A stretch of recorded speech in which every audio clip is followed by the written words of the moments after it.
자, 오늘 주신 본문의 말씀 가지고 문동은에게 교회가 세상에 보내는 편지.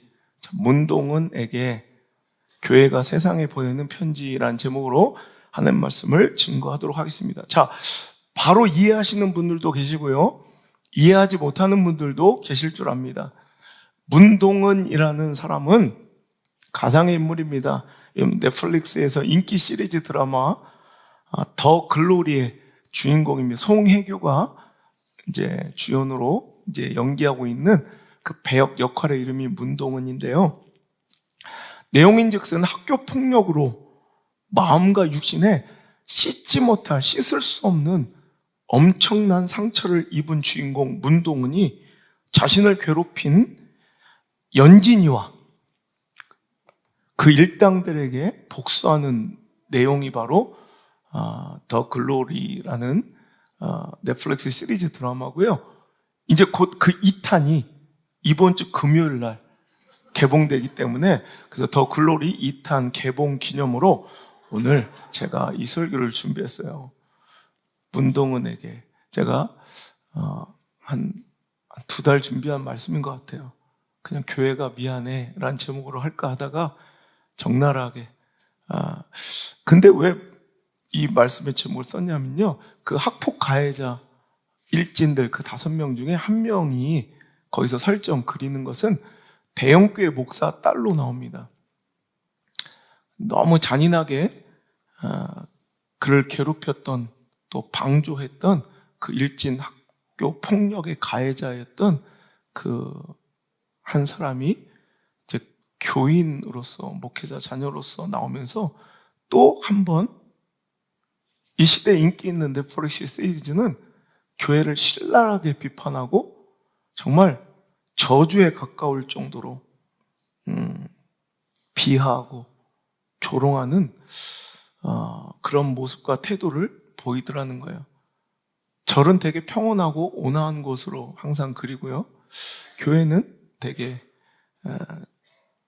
저주에 가까울 정도의 비판과 조롱과 희화화. 그래서 한 문화학자가요, 이런 현상을 K 기독교라는 단어로 이제 표현하더라고요. 요즘에 K 팝, 그죠? 또 K 푸드, K 무비, 우리 한류 문화가 전 세계를 지배하고 있습니다. 그래서 옛날에는 선교하러 나갈 때 그 나라의 언어를 배우고 그 나라의 언어로 막 노래해주고 그래야 됐었는데, 요즘에는 그냥 가서 한국말 많이 쓰면 더 좋아하고 한국 노래 부르면 다 모여요. 그 정도로 지금 한류의 열풍이 불고 있는데, 그 가운데 또 다른 이제 K 시리즈가 나왔는데 그게 K 기독교래요. 항상 영화나 드라마 속에서 희화화되는 대상, 조롱받는 대상, 그리고 그렇게 욕해야 오히려 인기를 끌 수 있는 소재, 아이템이 되는 대상, 그것이 바로 K 기독교라는 거죠. 수리남에서도 그랬죠.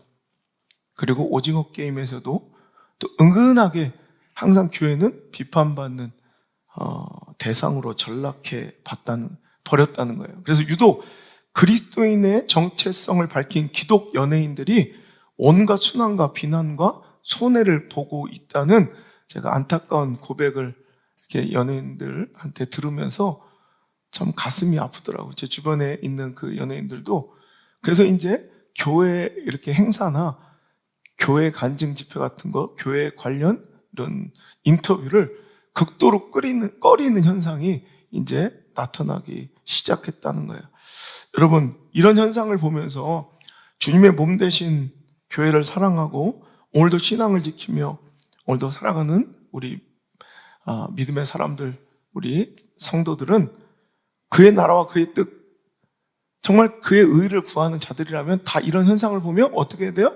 가슴 아파야 돼요. 슬퍼야 돼요. 저처럼 막 눈물 나야 돼요. 왜 이럴까, 세상은 자꾸. 그래서 무조건 우리가 그런 현상들에 대해서 분노하고, 우리도 똑같이 세상의 적대감을 가지거나 복수심을 품는 것이 과연 옳을까?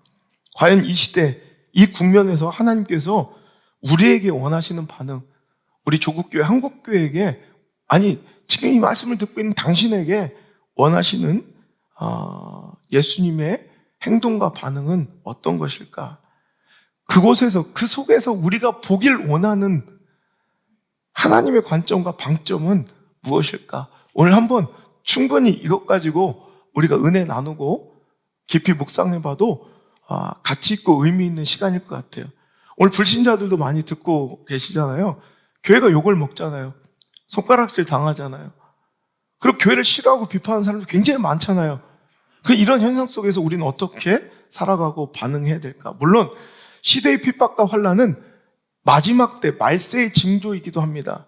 그리고 우리가 절대 타협할 수 없는 시대의 그런 가치관과 시대의 이런 가치가 충돌할 때 그 대세가 아무리 권력이 아무리 유행이 아무리 거세고 정말 클지라도 우리는 그 본질과 신앙의 믿음의 가치를 지키기 위해서 오늘도 마땅히 그것들과 충돌하고 저항하며 얻어지는 손해와 마땅한 핍박과 여러분 충돌도 있음은 분명합니다. 예수님께 제자들이 물어봐요. 마지막 때 말세가 오면 어떤 징조들이 보이겠습니까? 궁금하잖아요. 마지막 때 말세가 오면.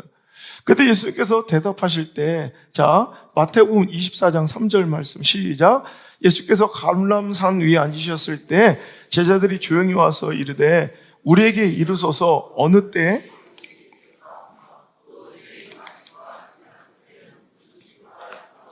자, 이제 마지막 때 주님이 오실 심판의 때가 다가오면 어떤 징조가 있겠습니까? 자, 이제 이런 일이 있대요. 시작. 예수께서 대답하여 이르시되 너희가 사람의 미혹을 받지 않도록 주의하라. 많은 사람이 내 이름으로 와서 이르되 나는 그리스도라 하여 많은 사람을 미혹할 것이다. 또 난리와 난리 소문을 듣겠으나 너희는 삼가 두려워 말라.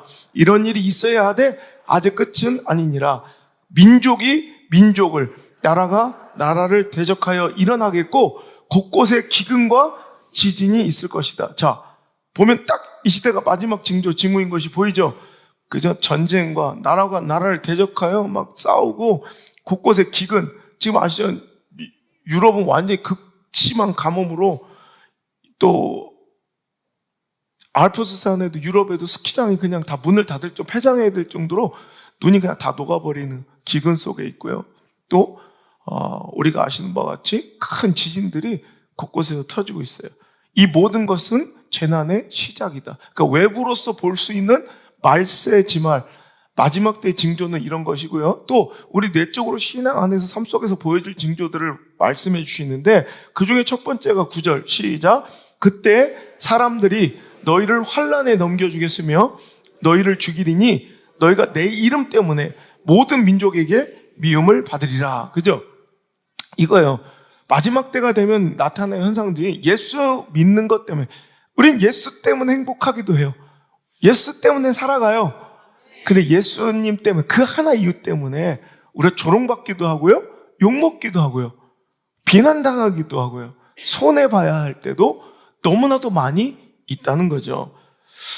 이것이 바로 우리가 좁은 길을 선택하고 타협할 수 없는 신앙을 지키고 있기 때문이기도 합니다. 마태복음 7장 13절 14절 좁은 문으로 들어가라. 멸망으로 인도하는 문은 크고 그 길이 넓어 그리로 들어가는 자가 많고. 대세라는 대세. 근데 시대의 대세를 따르지 않고 우리는 생명으로 인도하는 문은 좁고 길이 협착하여 찾는 이가 적음이라. 오히려 소수의 우리가 그 자리를 선택하며 좁은 문을, 좁은 길을 선택함으로 대세가 되어버린 시대 가운데 미움을 받는 것, 또 이것은 당연한 일일 수도 있다는 거예요. 그리고 마지막 때 징조 가운데 하나가 사람들이 너희를 환난에 넘길 것이고 너희를 죽일 것이고 너희가 내 이름 때, 예수 이름 때문에 모든 민족에게 미움을 받을 것이다. 그러니까 그리스도인들은 이런, 어찌 보면 운명 속에 살아갈 수밖에 없어요. 예수 믿는 것은 타종교에 대해서는 그렇게 적대감을 원래 갖지 않아요. 그러니까 교회가 뭘 잘못해서 욕하는 것도 있지만 실은 그 자체를 싫어하는 비진리가 진리를 미워하는 것은 이건 어쩔 수 없는 현상일 수도 있지만, 그렇다고 우리가 당하는 이 모든 모독과 우리가 당하고 있는 지금 모든 욕과 비난을 그냥 이것으로 다 덮어버리기에는 뭔가 문제가 있다는 거죠. 정말 우리가 온전하게 잘 살고 의롭게 잘 살아가고 있는데, 정직하게 잘 살아가고 있는데 욕먹고 비난받을 것이 한 개도 없는데 마지막 때 현상 때문에 교회가 욕먹을까요? 교인들이 욕을 먹을까요? 목사가 욕을 먹을까요? 그걸로 대충 덮고 넘어가기에는 여러분, 우리가 지금 살아가는 행동과 태도들이 좀 잘못된 것들도 분명히 있다는 거예요. 비난받아 마땅하고요.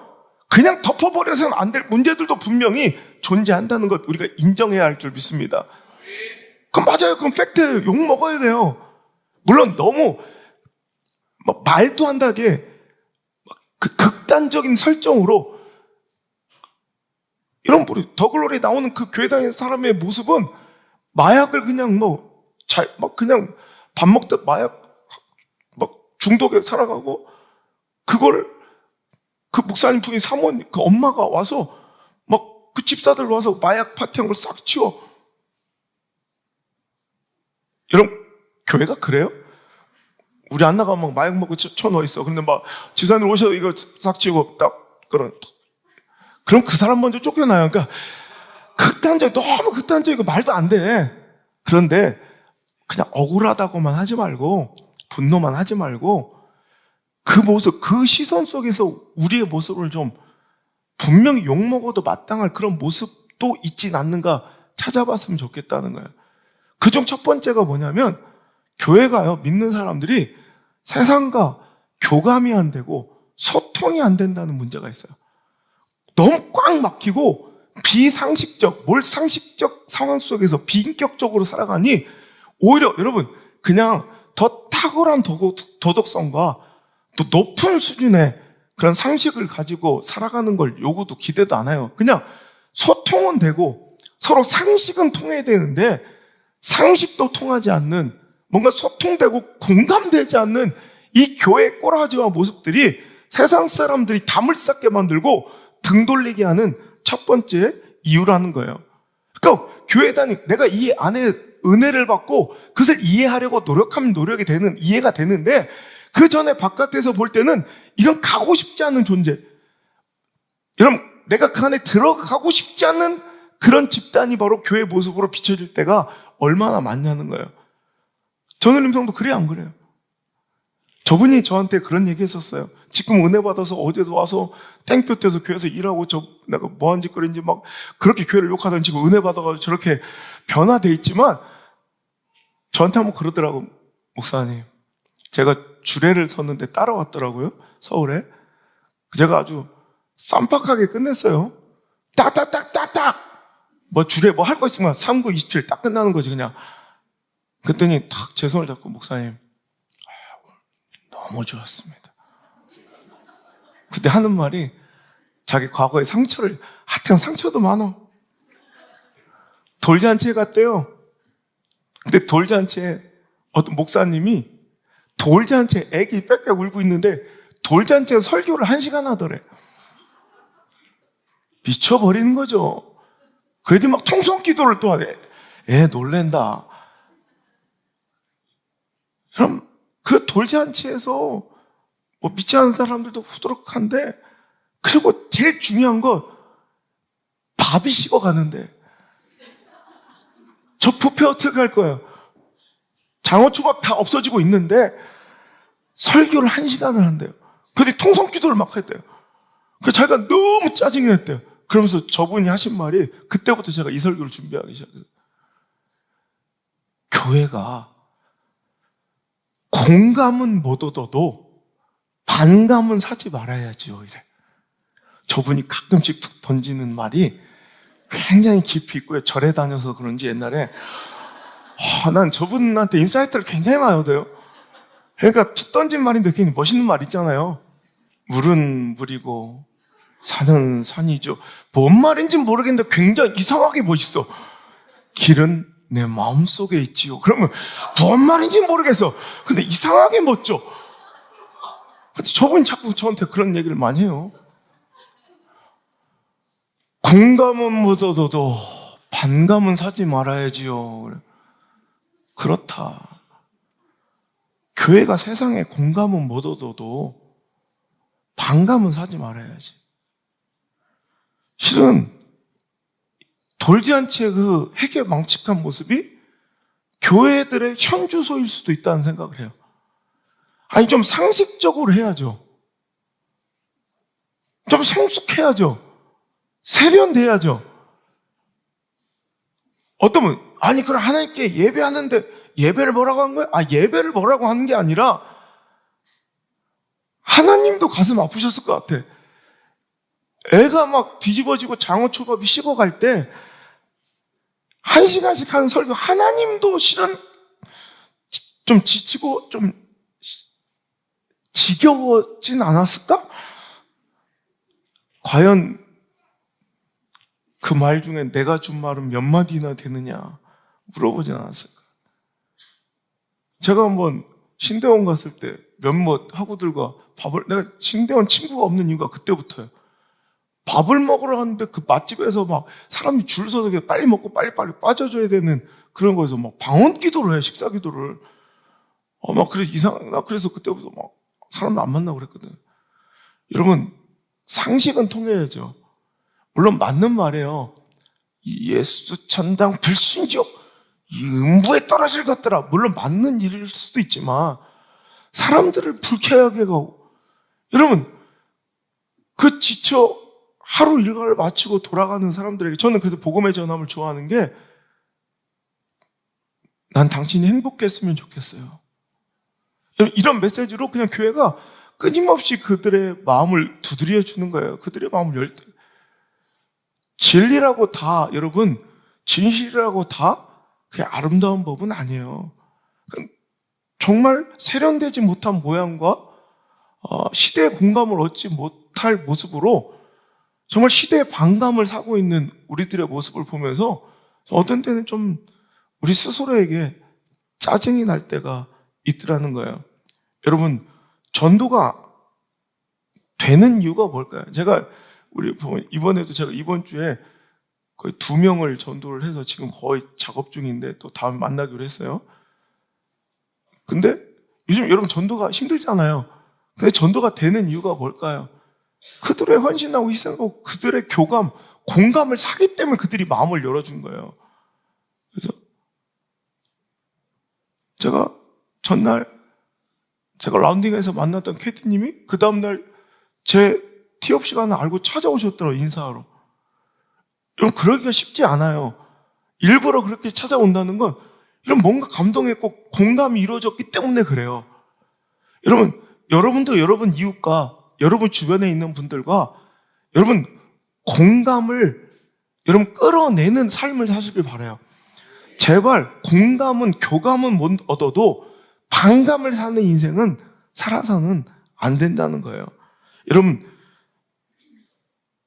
제가 캐디님들 이렇게 전도를 많이 할 수 있는 이유는 뭐냐면 정중했기 때문에 그래요. 저를 만나신 분들 알아요. 제가 막 반말하거나 막 그냥 지금 반말하지 당연히.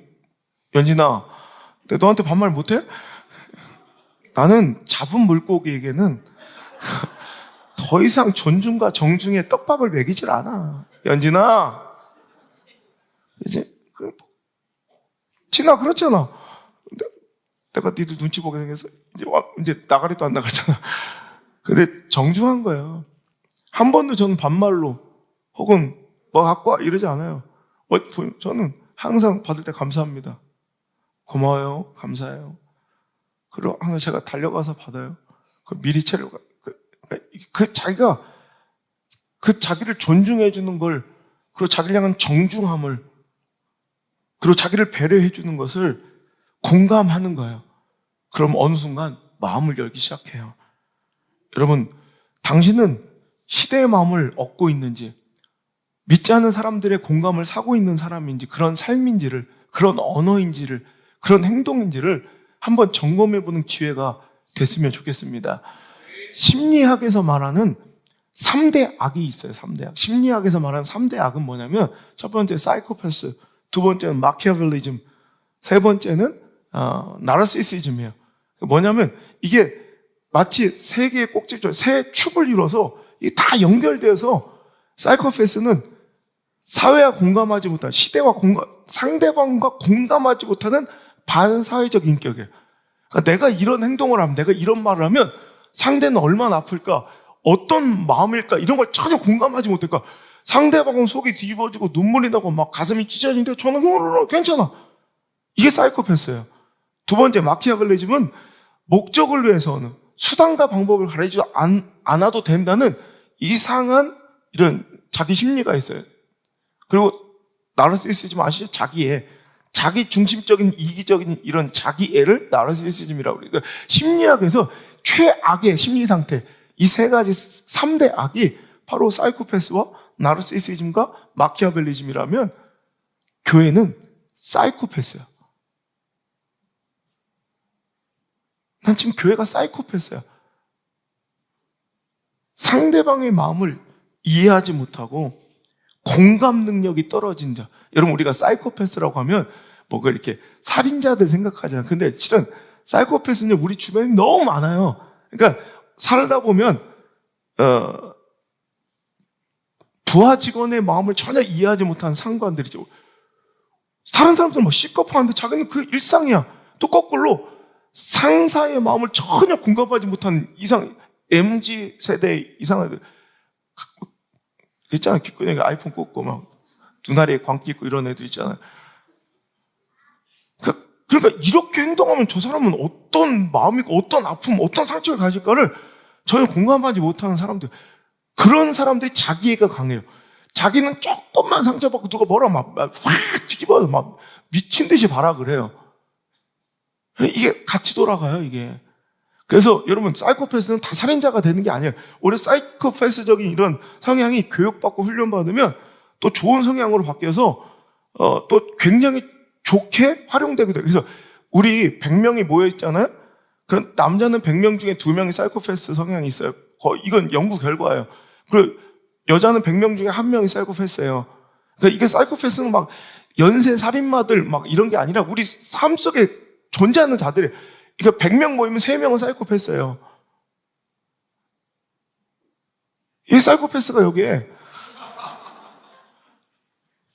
최소한 뭐 15, 20명 있는 거예요.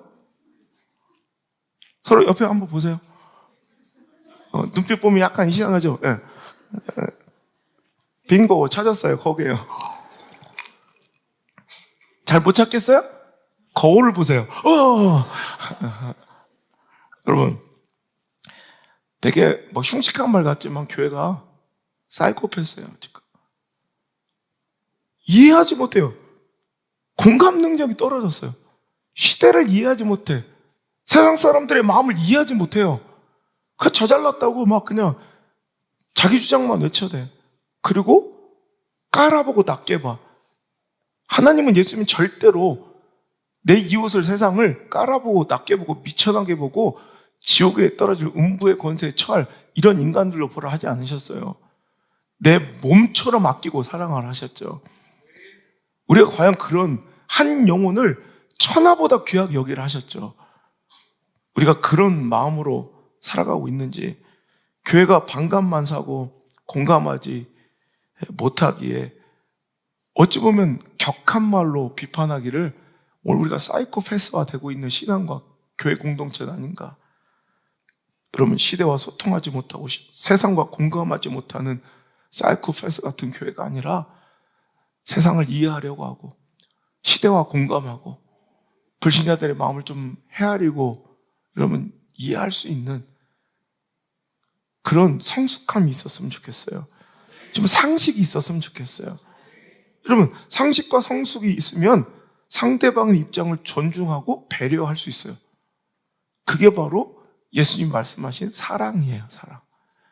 우리는 하나님도 사랑해야 되지만 수직적 사랑, 반드시 기독교는 수평적 사랑을 통해 십자가가 완성되는 거예요. 내 이웃을 내 몸과 같이 사랑할 수 있어야 돼요. 사랑하려면 어떻게 돼요? 그들을 이해하고 존중하고 배려할 줄 알아야 돼요. 그러려면 성숙해야 돼요. 상식적이어야 돼요. 우리가 몰상식과 비인격적으로 성숙하지 못한 그런 신앙적 태도와 가르침, 양육으로 오늘도 미성숙으로 오히려 세상 사람들을 아프게 하고 오히려 교회를 향한 우리 신앙과 우리가 믿는 하나님께 대한 영광을 돌리긴커녕 너희들의 착한 행실을 통해서 하늘에 계신 내 하나님 아버지께 영광을 돌리게 하는 것이 우리의 사명일진데 그 하나님 영화롭게 나의 삶을 통해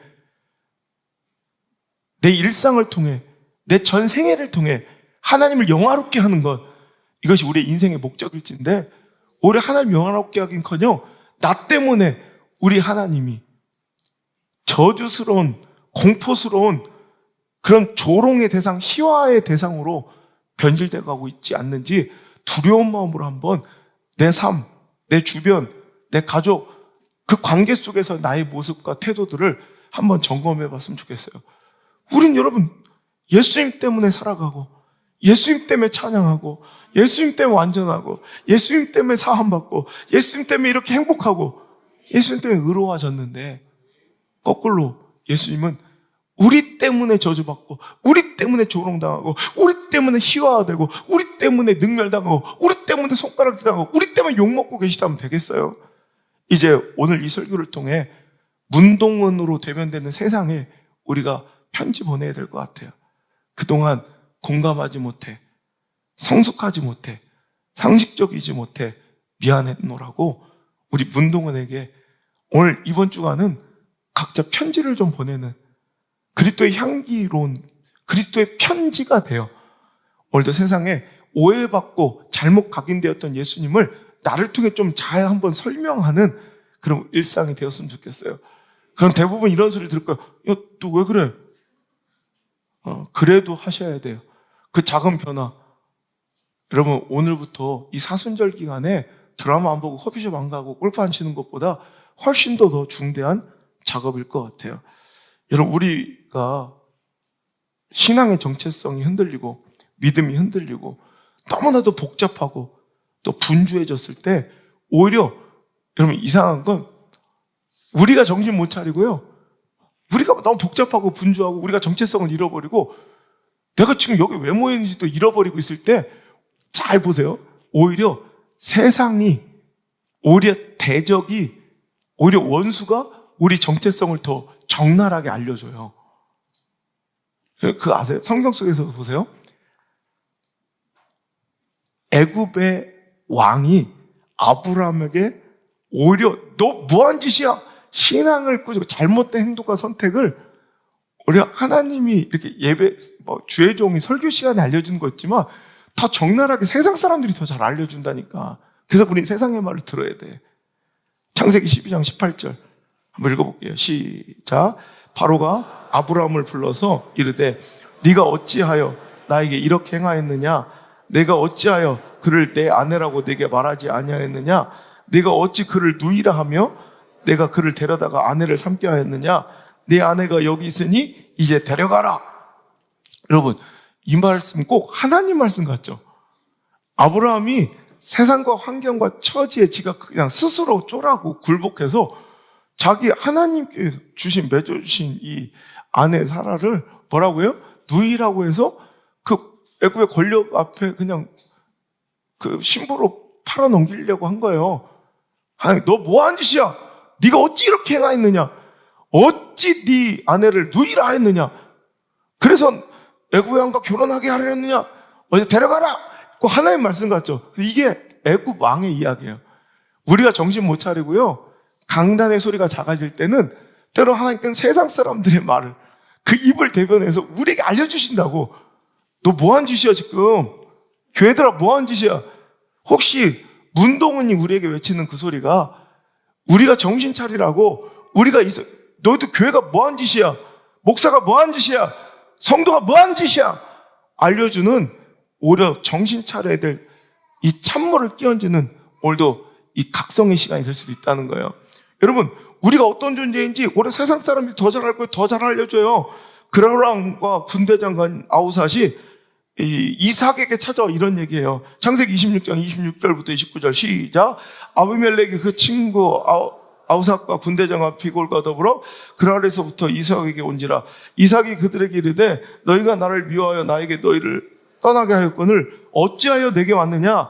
그들이 이르되 여호와께서 너와 함께 계심을 우리가 분명히 보았으므로 우리 사이 곧 우리와 너 사이에 맹사하여 너와 계약을 맺으리라 말하였노라. 너는 우리를 해하지 말라. 이는 우리가 너를 범하지 아니하고 선한 일만 내게 행하여 네가 평안히 가게 하였음이라. 이제 너는 여호와께 복을 받은 자니라. 아멘.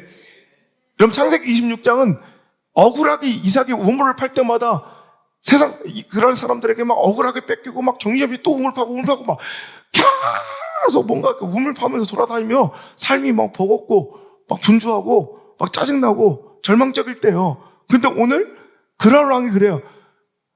우리도 깨닫지 못하는 것. 너희 하나님 너와 항상 함께 계셔. 너는 알아? 넌 여호와 하나님께 복을 받은 자야. 이런 말씀을 오히려 세상이 우리한테 알려줘요.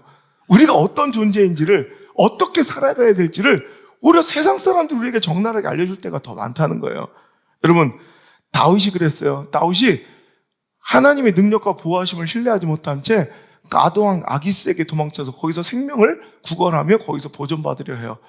그러다 보니까 거기서 계속 살다 보니까 이제 그는 이제 블레셋화 되어서 블레셋과 이스라엘의 전쟁이 벌어졌을 때 그들은 자기 군대를 이끌고 이스라엘과 전쟁을 벌이러 나가요. 칼 들고 이스라엘 죽여버리겠다고 나가고. 여러분, 말이 돼요? 하나님께서는 사무엘상 16장 13절에 이미 다윗에게 기름을 부어 그를 택하셔서 이스라엘의 왕으로 세워 그 민족과 백성을 다스리게 여러분 캐스팅하신 거예요.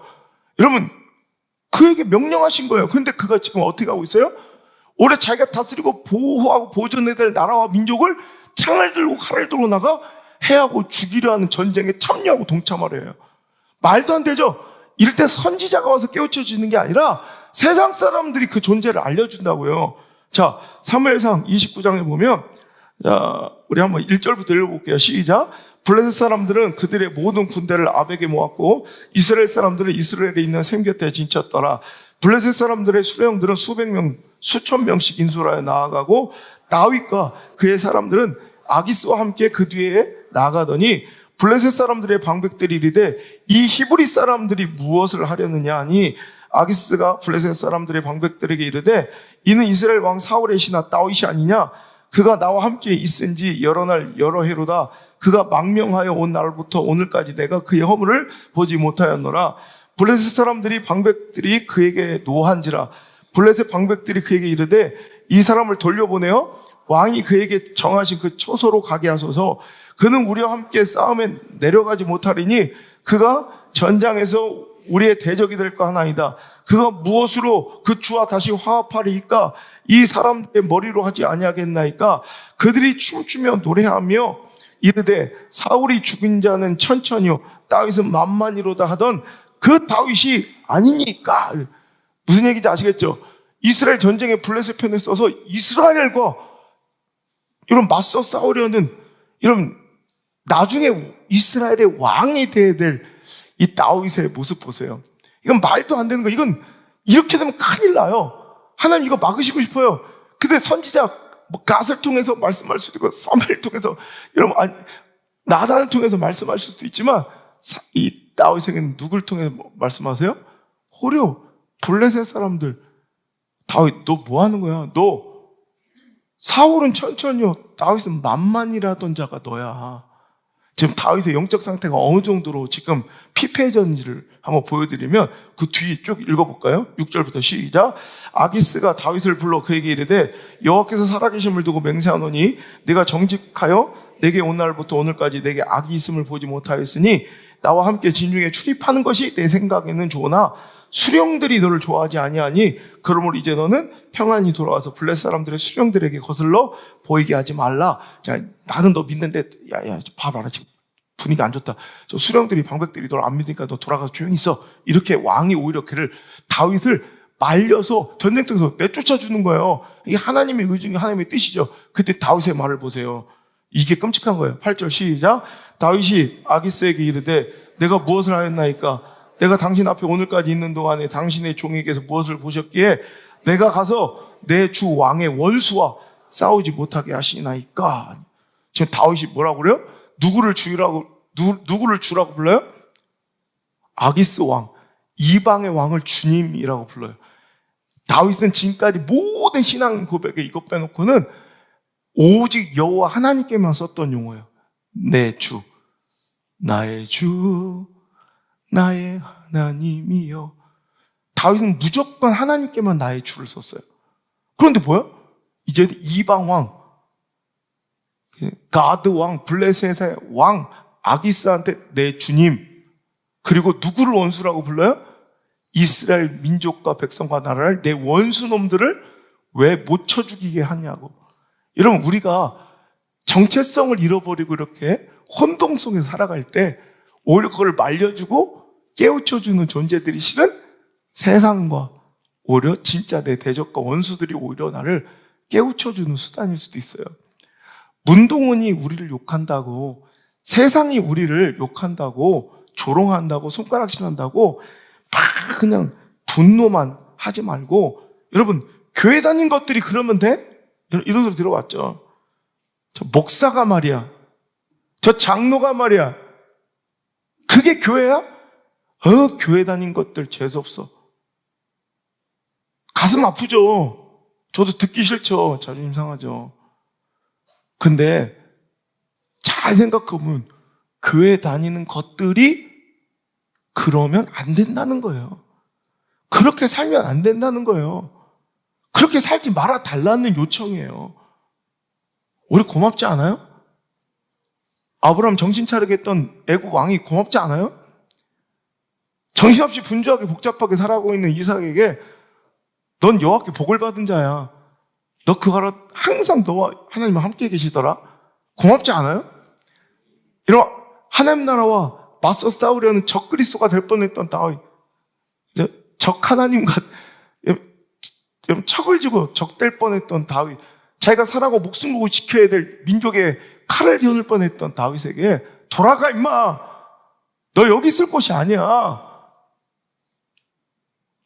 너는 저들을 죽일 사람, 우리를 죽여야 될 사람이야. 너는 천천만만이 뭐예요? 블레셋을 죽인 숫자예요. 너 저기랑 싸우게 우리를 죽여, 이런 거예요. 고맙지 않아요? 여러분, 원수들의 말에 귀 기울여야 돼요. 세상의 말도 귀 기울여야 돼요. 시대가 원하고 요구하는, 너희들은 빛이란 말이야. 너희 소금이야. 소금이 그러면 돼? 빛이 그러면 돼? 그 역할을 잃어버린 교회를 향한, 여러분, 착한 행실로 하나님께 영광 돌려야 되는 우리 성도들을 향한, 근데 전혀 착한 행실이 아니라 악한 행실로, 비겁한 행실로, 탐욕스러운 행동으로 여러분, 하나님 비난받게 한 우리들을 향한 세상에 거침없는 그 소리는, 손가락질과 비난과 욕은 차라리 고마운 존재들이에요. 우리를 정신 차리게 해서 아브라함을 아브라함의 자리로, 이삭을 이삭의 자리로, 다윗을 다윗의 자리로, 여러분 옮겨주세요. 교회를 교회의 자리로 옮겨놓을 수 있는 감사한 역할일 수도 있다는 거예요. 슬프지만 이게 우리의 자화상이라는 것도, 여러분 시대에, 여러분 극렬한 맹렬한 공격 속에서 여러분 우리는 좀 바라볼 수 있어야 된다는 거예요. 여러분 항상 보면 두 가지 종류예요. 여러분 기독교를 희화하고 욕하는 그런 대부분의 문화 콘텐츠에서 교회를 그리는 악한 모습은 탐욕이에요. 탐욕.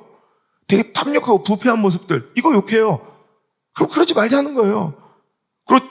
그리고 또 이상하게 여러분 세상의 문화 콘텐츠가 되게 다양하게 교회를 욕하지만 항상 비난하는 모습은 진짜 교인이 아닌 거예요. 그려지는 그 모습들 보면 다 그래요.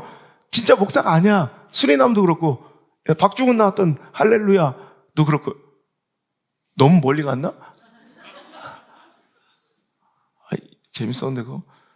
그 진짜가 아니야. 진짜가 아닌 애들이 진짜인 척 하는 걸 욕해요. 그러니까 딱 두 가지더라고. 교회 부패와 탐욕스러운 모습과 또 하나, 진짜가 아닌 성도들에 대한 비난이에요. 그럼 들어야죠. 진짜가 되라는 거예요, 니들. 이상하게 이 요구는 우리 교단에서 내려오는 게 아니라 한국 기독교 총연합회에서 내려온 공문이 아니라 세상 사람들이 우리한테 너 진짜 참된 그리스도인, 너 진짜 제자인가를 물어보고 있더라는 거예요. 들어야죠, 그럼. 이 시대가 우리에게 요구하는 진정한 빛과 소금의 모습을 잃어버린 슬픈 자화상 속에서 우린 여러분 세상과 단절할 것이 아니라 분노하고 우리도 똑같이 세상을 적대시할 것이 아니라 오늘도 아브라함이 다시 가나안으로 돌아가는 것처럼, 이삭이 하나님과의 관계의 회복과 정말 풍요함을 누리는 것처럼, 다윗이 다시 그가 있어야 될 이스라엘로 유다 땅으로 돌아가는 것처럼 우리도 우리가 있어야 될 빛의 자리로, 우리가 있어야 될 소금의 자리로 돌아가는 거룩한 여러분 회복의 역사가 여러분 차라리 그 욕과 비난 속에서 정말 끔찍하고 아픈 그들의 손가락질 속에서 우리가 좀 이루어졌으면 좋겠다는 거예요. 그랬으면 좋겠습니다. 그렇게 합시다. 그죠?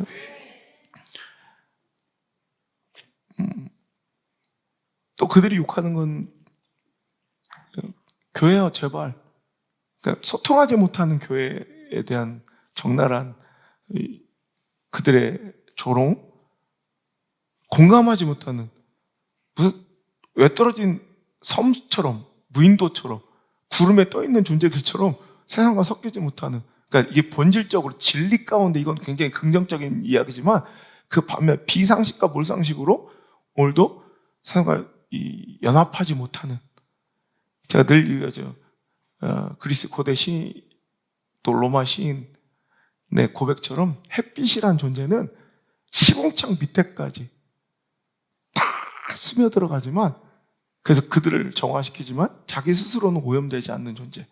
어찌보면 성도는 시궁창과 세상과 죄와 단절하는 존재들이 아니라 거기 있지만 구별되어 그들과 동화되지 않고 거룩하게 구별되어야 될 존재라는 거예요. 근데 그 역할을 잃어버리니까 세상 사람들이 넌 교회야, 너 목사야, 넌 성도야, 넌 빛이야, 너 소금이야 하면서 우리를 그 자리로 가달래요. 요청하는 거예요. 그게 바로 거룩이에요, 거룩. 그러니까 소통하지 못하고 공감하지 못하는 것도 교회가 욕먹어야 될 주제지만, 두 번째는 이거 거룩하지 못한 거룩성을 회복하라는 거예요. 여러분, 거룩이 뭐예요? 성경책만 두꺼운 거 갖고 다니고 나는 이게 거룩이 아니라, 찬양만 느리게 부르고 있으면 박수 안 치면 거룩이 아니라, 거룩은 구별됨이에요. 여러분, 구별됨이에요. 그러니까 어떻게 해도 분리되는 거야. 교회는 달라야 돼. 제가 이런 질문을 받을 수 있냐? 어떻게 하면 구원을 받을 수 있겠습니까? 라는 영적인 질문과 깊은 인생의 고뇌를 담은 질문을 당신은 받아봤냐는 거예요. 제가 그 설교 했죠? 그 설교 기억나죠? 바울과 실라 이야기하면서 그게 뭐냐면, 왜 세상 사람들은 다르니까 물어보는 거예요. 우리하고는 다르니까. 근데 그 거룩성을 상실한 교회에게는 더 이상 그들이 질문할 대상, 뭔가 깊이 있는 질문을 내어놓을 만한 존재들이 아니라는 거예요. 여러분, 교회는 헬라어로 뭐죠? 너무 잘 아시죠? 교회는 뭐예요? 교회는 에클레시아예요, 에클레시아. 근데 여러분, 이 에클레시아, 은혜 받은 자들의 모임, 이렇게 알고 있지만, 그 원어를 이 파자에서 분석해 보면, 에크라는 단, 에클레시아 할 때, 에크와 칼레오의 합성이에요. 에크와 칼레오가 합쳐서 에클레시아가 된 거예요. 그러니까, 에크, 이것은 아웃이라는 뜻이에요. 그러니까 밖으로라는 뜻이고, 칼레오는 부르다라는 뜻이에요. 그러니까, 보세요. 에클레시아, 에크, 칼레오, 에클레시아. 그럼 뭐예요? 밖으로 불러내다라는 거예요. 그러니까 세상 속에서 밖으로 불러낸 자들이 교회라는 거예요. 이해가 되세요?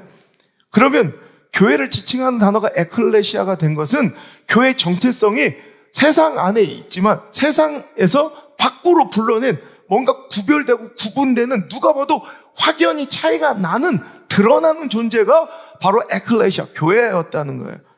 그런데 지금은 교회가 세상과 별반 다름이 없어요. 세상의 구조와 별반 다름이 없어요. 세상의 가치관과 별반 다름이 없어요. 세상의 인문학과 설교가 별반 다름이 없어요. 세상에 하는 일과 구청의 복지센터에서 하는 일과 교회가 별반 다름이 없어요. 저 백화점 문화센터에서 하는 일과 교회가 하는 일이 별반 다름이 없어요. 분명히 칼레오, 에클레시아 불러냈는데 뭔가 거룩하게 특별한 일이 있고 목적이 있는데, 전혀 세상과 가치관도 다르지 않고 하는 짓거리가 별로 다르지 않아. 그러니까 그것을 욕하고 있는 거예요. 공감하고 소통하지 못함도 욕먹어야 될 대상이지만, 교회가 거룩하지 못한, 너나 별반 다를 것도 없네 니들. 오히려 교회에 대해서 이렇게 요구하면 욕을 해요. 교회 다니는 것들이 그럼 이런 절에 다니는 것들이 이런 거 들어봤어요? 절에 다니면 모태 불자면서 그럼 이런 얘기 들어봤어요? 남녀 혼인교 믿으면서 이런 거 들어봤어요? 못 들어봤죠? 근데 그럼 교회 다닌 사람만 다 악할까요? 아니죠. 그 주변에 수많은 사람들 만나서 그냥 그런 거 스킵해요. 그 사람이 종교가 불교이든 뭐 신천지든 뭐 힌두교든 이슬람이건 상관없어요. 근데 교회 다니는 사람들이 그런 짓을 하면 싫어해요. 왜? 그렇게 살지 말라는 거예요. 너희들은 거룩한 존재라는 거예요. 우리는 달라야 된다고 그들이 얘기하고 요청하는 거예요. 그런데 이 시대는 세상과 전혀 다르지 않는 문명의 위기가 가득 차 있어요. 제가 늘 얘기하죠. 이 시대는 교회가 타락하고 변질된 게 아니라 문명의 위기, 시대 가운데 가득 차 있는 문명의 위기가 교회 안에도 들어와 있는 거예요. 그 문명의 위기가 정체가 뭐라서요? 과학, 물질, 정치의 신봉이에요. 그러니까 이성을 더 중시해, 지식을 중시하고 물질, 돈이면 다 되는 줄 알고 정치로 모든 걸 풀어보려고 그 정치적 신념이 신앙보다 더 높아요. 근데 그 물질과 과학, 지성, 이성과 또 정치를 신봉하는 이 문화들이 이게 세상을 지배하고 있어요, 지금. 그죠? 이성이면 지식이면 지성이면 다 되는 줄 알고 정치로 모든 것이 다 되는 줄 알고 또 뭐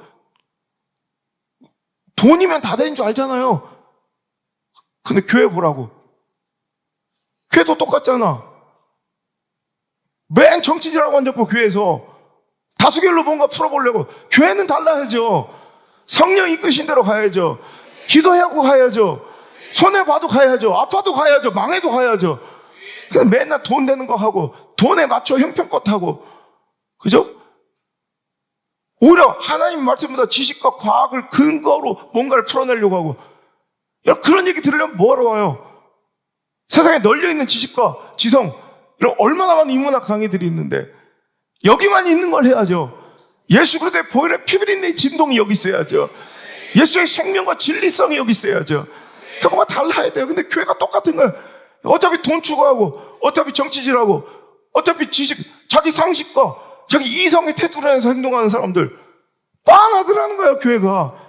그러니까 에클레시아라고 부르지만, 세상 밖으로 불려졌다고 그러지만, 거룩한 자들이라고 부르지만, 구별된 자들이라고 부르지만, 뭔가 달라도 다른 자들인 줄 알았지만 아니더라는 거예요. 구별되지도 않았고 에클레시아도 아니고 뭔가 달라도 다르지도 않더라는 거예요. 똑같아. 너나 나나 세상과 똑같은 가치관, 세상과 똑같은 구조로 돈 있는 놈 대우받고 돈 없는 놈 무시당하고, 이런 물질의 구조로 계급화되어 버리고, 나랑 코드가 뭐 잘 안 맞으면 레벨이 다른 것 같으면 눈길 하나 안 주고, 이런 나갈 놈의 교회가 무슨 교회냐는 거예요. 끼리끼리 똥개끼리 모여가지고 제 수준과 우월함을 주장하고 그거 누리고 돌아다니, 이게 무슨 교회냐는 거예요. 초대교회처럼 하나의 의식이 있어야죠. 공교회성이 있어야죠. 공동체성이 있어야죠. 우리 아픔, 그냥 우리 아픔에 누군가 제 아프면 그것들이 이 교회가 아니라 있음리를 버려. 언제든지 내가 선 긋고 이시돼 버릴 수 있는 존재로, 이러면 대안해서는 안 된다는 거예요. 우리 누군가의 잘못이 아니라 우리의 잘못이, 우리의 아픔이에요. 우리의 실수예요. 우리의 부족에 우리의 상처, 우리의 실패라고. 우리 어느 순간 딱 그 이시에 이 교회, 그 교회 망할 놈의 것들이에요. 쥐뿔 뭐 있기나 해요?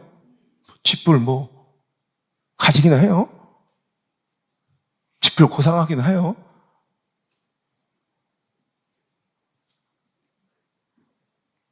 그 조금 지워가지고 천박하게 쓰레기같이 무시하고 갑질하고 정치질에서 숫자만 모아 거수기 노릇하면 자기 뜻대로 교회도 다 이끌고 갈 수 있는, 이게 교회예요? 그러니까 세상 사람들 그거 보니까 야, 세상도 교회도 별거 없네. 여러분, 저는 이 말씀을 맺으면서 이런 생각해요. 왜 유독스럽게 교회만 욕하느냐?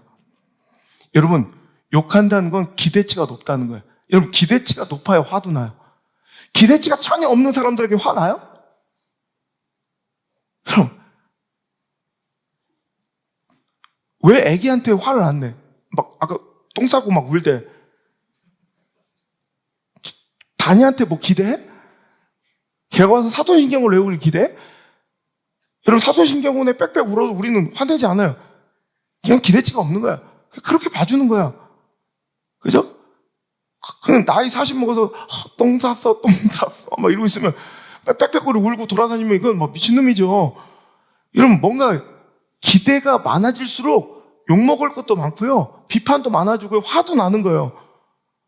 내 제가한테 화가 날 때 언제요? 기대감이 있을 때인 거예요. 기대감이 없으면 화도 안 나요.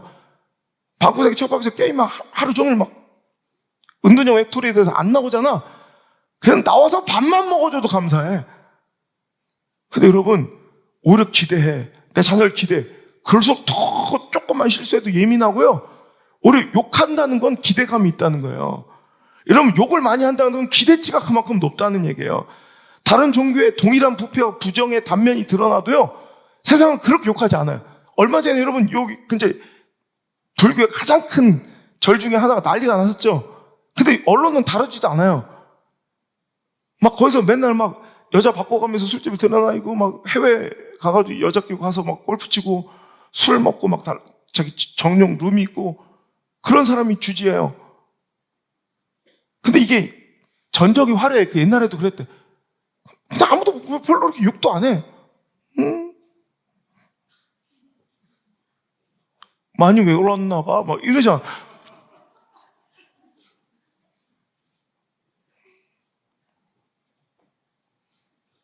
여러분, 근데 교회는 조금만 어두운 단면, 부정적인 단면 드러나도 파라야처럼 늑대처럼 몰려들어 물어 뜯어요. 왜 우리한테만 그래? 왜 나한테만 그래? 이렇게 막 억울해할 게 아니에요. 고마워해야죠. 그래도 교회를 기대해 주는구나.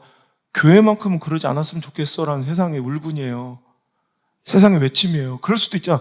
목사는 저렇게 하지 않았으면 좋겠다는 세상의 외침이잖아요. 그거 고맙지 않아요? 여러분, 그 기대를 왜 우리만 욕하는데 왜 그렇게 나한테만 높은 수준의 기대를 요구하는 건데, 그게 진리인 걸 아니까. 여러분, DNA로 이미 다 자기는 교회 안 나와 인정해요. 진리인 걸 아니까 욕하는 거예요.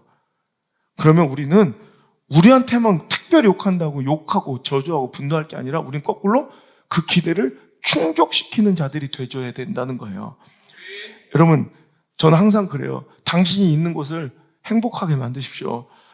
이러면 사도행전 제가 8장 8절의 말씀을 되게 좋아해요. 그 결론이 어떻게 나오는 거냐? 3절부터 시작. 사울이 교회를 잔멸할세 각 집에 들어가 남녀를 끌어다가 옥에 넘기니라.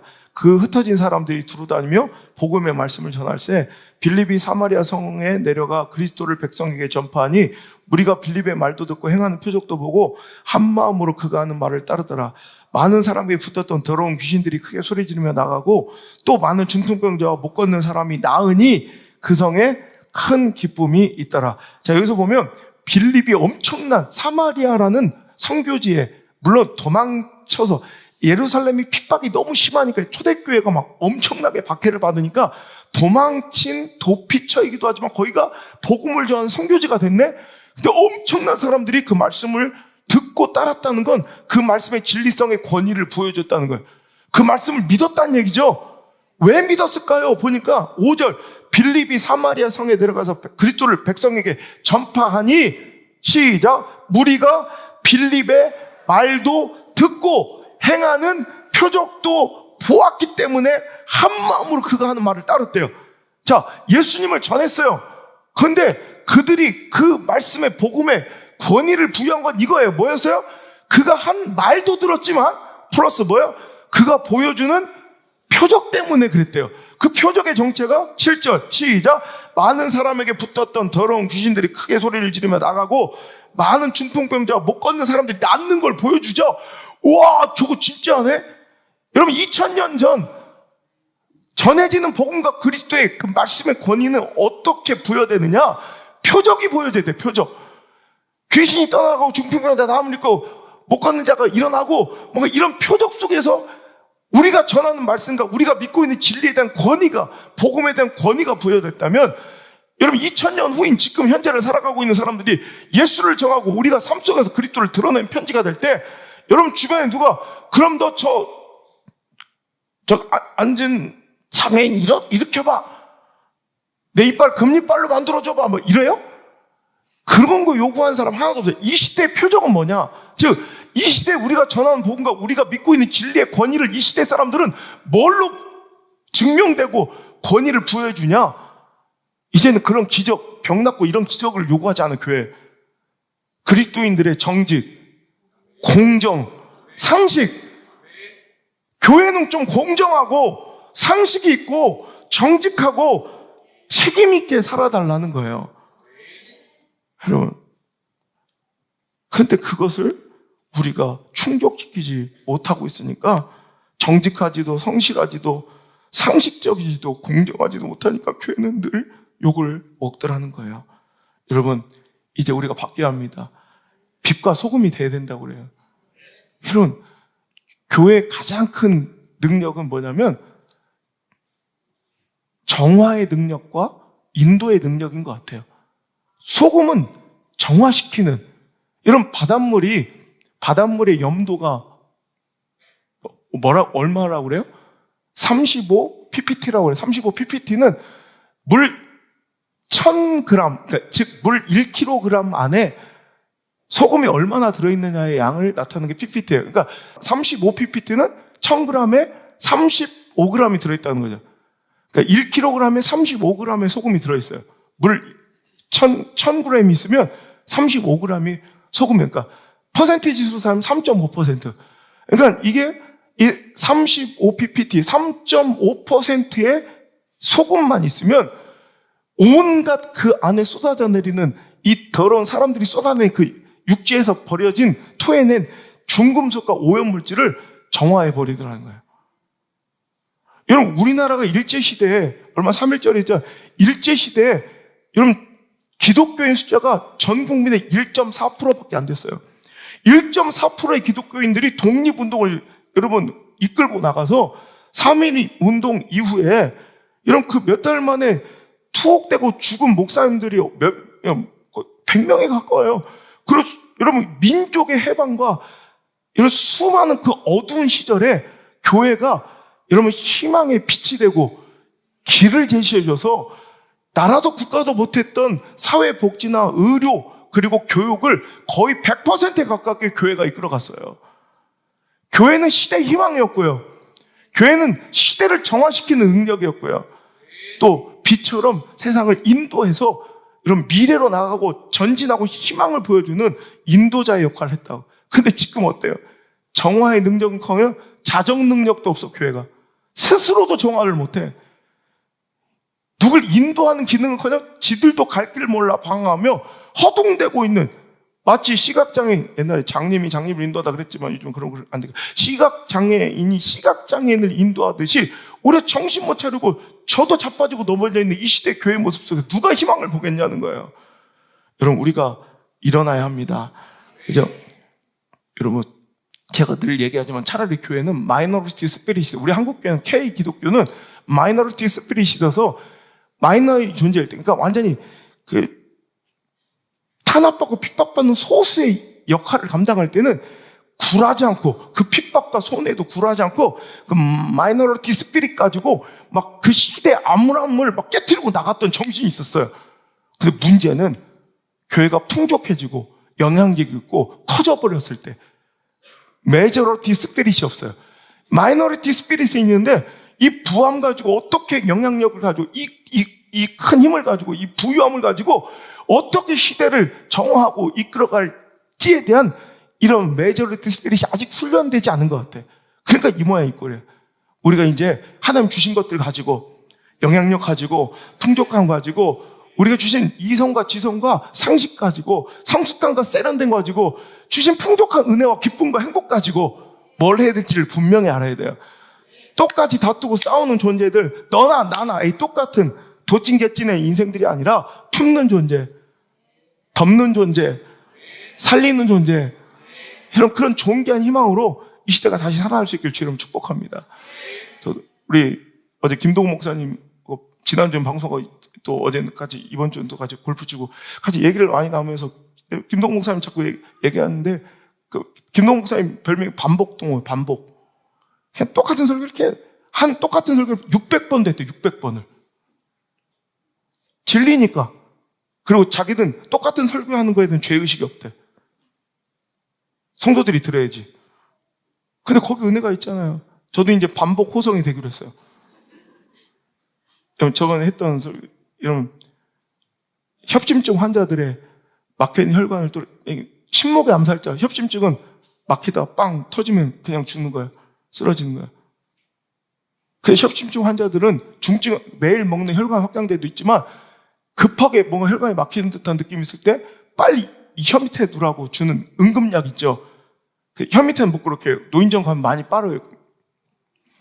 나 좀 줘. 그러면 사탕 좀 달라고 그러면 안 돼. 그건 이 모세혈관이 집중되어 있는 이 혀 밑이 가장 흡수가 빠르기 때문에 얼른 이 혀 밑에 누워서 빨면 이것이 녹아서 혈관을 빵 뚫어요.